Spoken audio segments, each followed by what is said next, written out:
Me van a entregar una investigación que hable qué se entiende por teatro clásico. Y vamos a continuar con este proyecto. Veíamos en la clase anterior cuáles iban a ser como los elementos que vayamos a considerar. Íbamos a considerar el teatro clásico de España, Inglaterra, Francia y, e Italia, o el teatro clásico grecolatino de Grecia e Italia, o Roma e Italia, que también tienen grandes ejemplos o tienen grandes obras de teatro que han pasado a la posteridad, que se siguen en el gusto del público hasta el día de hoy. ¿Cuáles van a ser los aprendizajes esperados de este proyecto?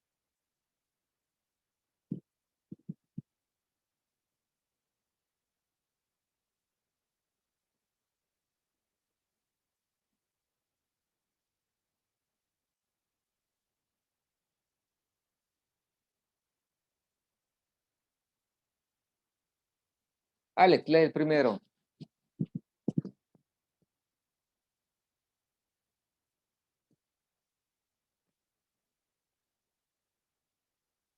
Alex, ya te saliste, Alex.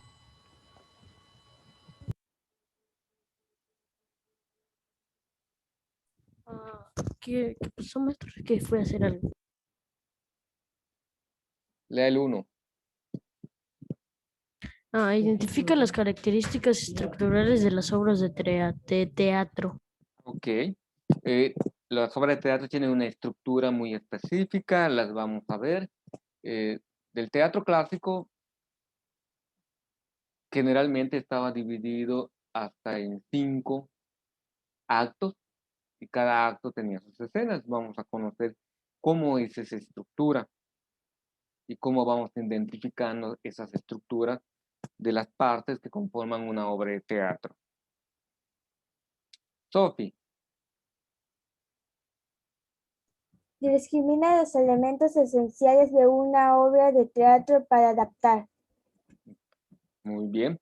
En este sentido, nosotros vamos a escoger qué si queremos mantener de una obra clásica para poder crear un nuevo guión, pero adaptado a nuestro tiempo actual.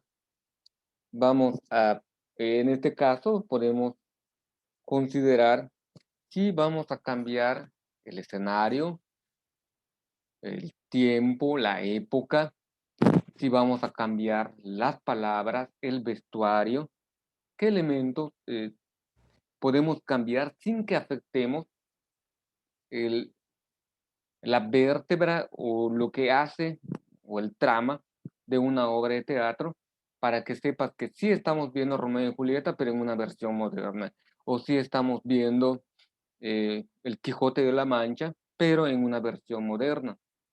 A eso se refiere este punto.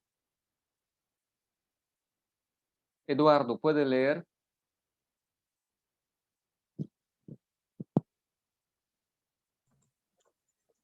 Emplea signo de puntuación y acotaciones al escribir el guión de una obra de teatro. Muy bien. Existe un formato muy específico para poder escribir los guiones de teatro. Eh, el nombre del personaje se escribe hay veces en una letra mayor, se ponen los dos puntos y seguidamente va la acotación y después de la acotación va el diálogo que el personaje va a memorizar. Y así cada uno de los personajes va apareciendo dentro del guión los elementos de acotaciones y diálogos en la que tiene que intervenir su personaje. Y esto lo vamos a aprender a manejar en este proyecto.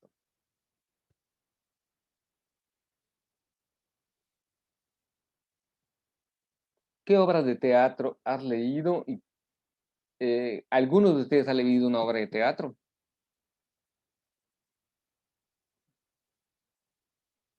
La Nada. liebre y la tortuga. Pero aquí es clásico. Una versión de Romeo y Julieta. Romeo y Julieta. ¿Qué te gustaría cambiar de su historia? Que al final Julieta no muera. No muera, o sea, que no mueran juntos. Ok. ¿No te gusta la tragicomedia? Ok. Yo tengo Haz- algo sobre el Principito. Ok, Alejandra.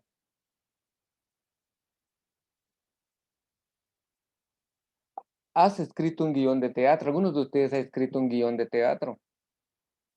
A ver, ¿sobre qué trató Alejandra? Bueno, pues en mi caso fue por una tarea de la escuela sobre un cuento y a mí me tocó Hansel y Gretel y lo modificamos un poco para que se parezca más como a la vida real y en vez de ser una bruja era un secuestrador y en vez de que los padres los abandonaran, eran migrantes y los abandonaron tirándolos de un tren porque no los iban a dejar pasar por la frontera y pues estuvo un poco complicado. Ok. Es muy similar a lo que vamos a hacer. Nada más, creo que la diferencia que vería de lo que hicieron en primaria sería que tendríamos que escoger específicamente una obra de teatro del periodo clásico. Nada más sería la cuestión de la diferencia para poder valorar la cuestión del lenguaje. El lenguaje en el teatro clásico o el teatro clásico se escribió generalmente en verso y no en prosa como estamos acostumbrados a hablar nosotros.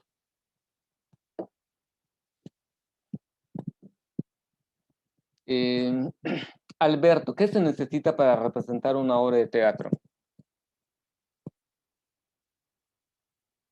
¿Qué elementos requerimos para poder representar una obra de teatro? Alberto.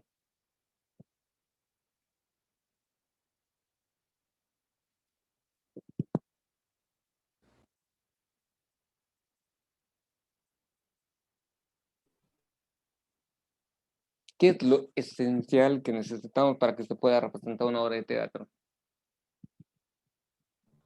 Un guión. El guión, perfectamente. ¿Y el guión qué nos indica? Los El guión Ajá. y los pasos para qué debe decir cada personaje. Antes de los pasos que necesitan los personajes, lo que necesitamos posteriormente serían los personajes. Y después seguiría los pasos de los elementos que van a requerir los personajes. ¿Cómo se van a caracterizar? Muy bien. ¿Alguno de ustedes ha actuado o participado en una obra de teatro?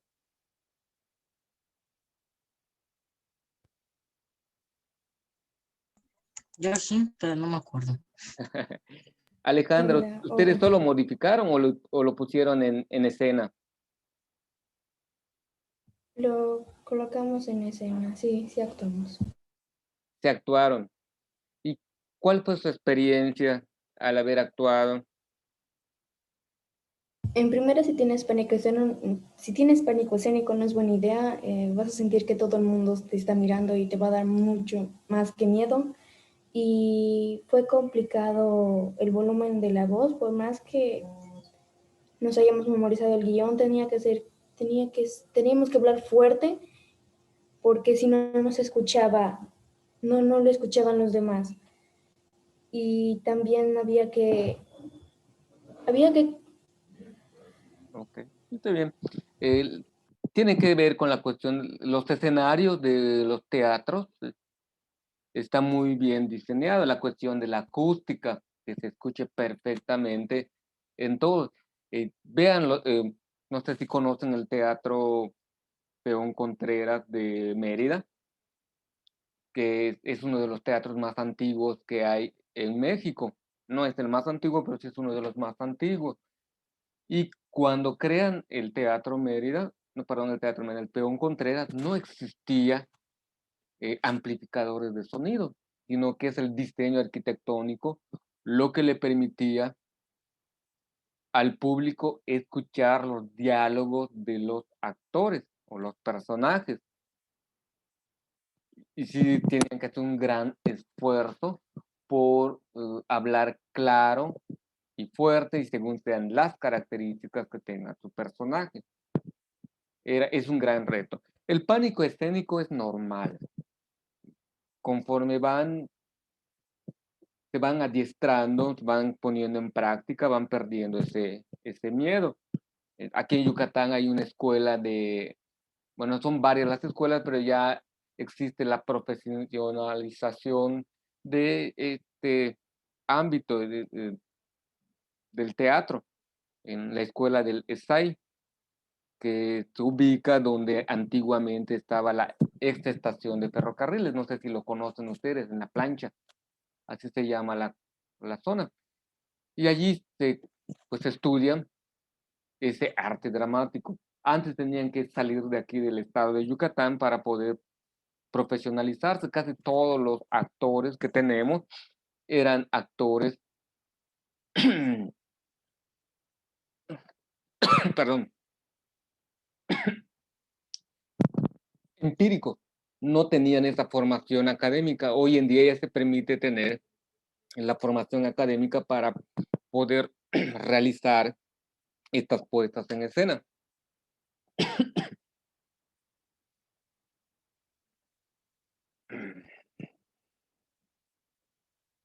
Andrea, lea, por favor.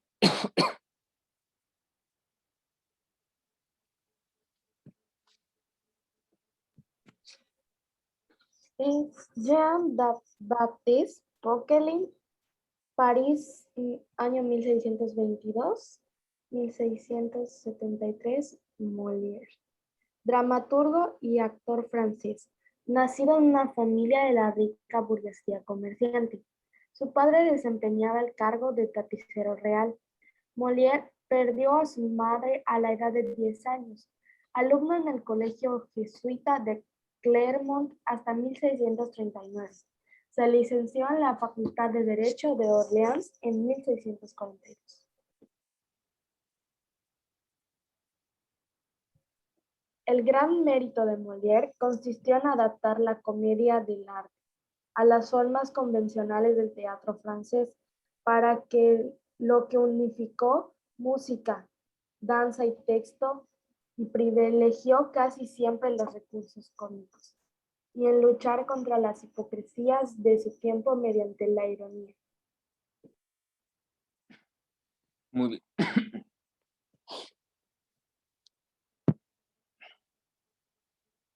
¿Por qué es importante saber acerca de la biografía de los autores?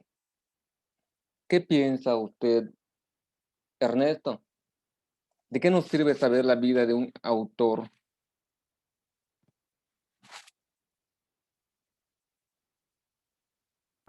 ¿Puede repetirlo? ¿De qué nos sirve saber la vida de un autor? Aquí, por ejemplo, ya leímos una biografía breve de Molière, que es uno de los grandes escritores del teatro clásico.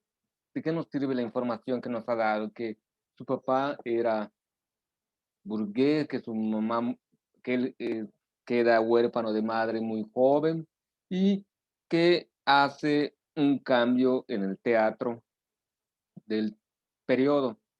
¿De qué nos sirve esos detalles? Porque pues así sabemos cómo fue su vida y porque como es una persona o fue una persona muy importante, pues sabemos de él o cómo fue que se hizo muy importante. Perfecto. El contexto histórico es fundamental para poder comprender a las personas. Es como entender, ¿por qué mi papá o mi abuelo son así? Porque les tocó vivir un periodo en particular. Somos hijos de nuestro tiempo. ¿Por qué ustedes tienen gran facilidad para las tecnologías? Porque nacieron en un tiempo de tecnología. Y cuando ustedes ya tengan la edad que yo tengo, eh, los avances que van a existir les van a sobrepasar a ustedes. Cuando yo tuve mi primer celular, era así con los botoncitos que tenía que poder escribir mensajes. Y hoy en día todo, la tecnología touch era algo que no pasaba por nuestra mente. Cuando ustedes sean viejitos y posiblemente cuando ya sean jóvenes, sí ya va a estar disponible la tecnología tridimensional. Cuando tú pones tu celular sobre tu escritorio en algún lugar y aparece la imagen de con quién estás hablando. En vez de que lo veas en la pantalla, se va a proyectar de modo tridimensional. Ya existe la tecnología, pero no existe las condiciones para comercializarlo, porque es muy costoso. Cuando se encuentre un material o cuando puedan resolver algunos problemas técnicos, los que hacen estos dispositivos, pues ya va a estar factible. Por ejemplo, si tu papá está de viaje y quieres hablar con él, ya no lo vas a extrañar tanto. Antes era solo escuchar su voz, ahora puedes ver su imagen. Ahora vas a poder tener la representación de su imagen. Es el proceso que va llevando, es parte de nuestro tiempo. Entender estos procesos como parte de un contexto histórico nos permite entender mejor el por qué escriben de cierto modo. El saber en qué país creció, conocer la historia de ese país, conocer qué es lo que estaba pasando, cómo fue su vida personal del sujeto que estamos analizando o del que vamos a leer una obra, nos permite saber por qué o entender mejor por qué escribe de ese modo. No sé si les llame la atención de William Shakespeare, siempre fue un autor que creó teatro con tragedias. Todas sus obras de teatro terminaban en tragedia. Así como Romeo y Julieta se mueren, Hamlet también le pasa lo mismo. Se me olvidó el otro nombre. Pero todas las obras de teatro que él crea son de ese tipo. Ahora, Molière, casi todas sus obras de teatro utiliza los recursos cómicos y utiliza la ironía o se burla de la sociedad. ¿Cómo era la sociedad francesa entonces en ese periodo? ¿Se pudiesen imaginar? Francia era la potencia mundial. España estaba perdiendo poder y Francia estaba asumiendo el rol de potencia mundial.